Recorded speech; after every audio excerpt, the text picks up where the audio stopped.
Fit-tmiem l-2025 id-dejn kollu tal-Gvern ċentrali kien jgħod 11.3 biljun euro.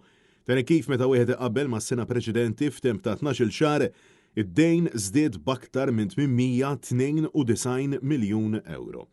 Dawn iċ-ċifri uffiċjali ħarġu mill-Uffiċċju Nazzjonali tal-Istatistika kif ġie spjegati li matul l-2025 il-Fond Konsolidat tal-Gvern irreġistra deficit ta' madwar 824 miljun euro. Numri inkwetanti ferm kif 6 snin ilu d-dejn tal-Gvern kien ta' ftit aktar minn 5 biljun euro. Biex issa aktar mill-irdoppja u l-famuż war chest kważi sfuma fix-xejn. Statistika uffiċjali mill-NSO wuriet li fil-waqt li dħul żdied b'madwar 212 miljun euro, iż-żieda fin-nefqa kienet ferm akbar minn dik ta' dħul b'aktar minn 603 miljun euro.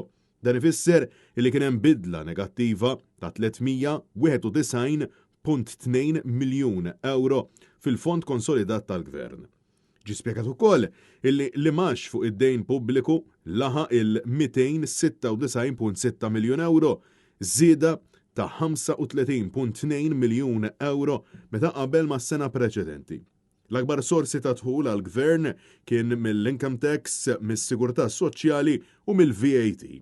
Dan fil-waqt li l-akbar nefqa qed tmur fuq programmi u inizjattivi kif ukoll salarji u pagi. Ħafna minnhom flus illi qed imorru għand persons of trust jew press conferences illi jsiru b'ħafna pompa.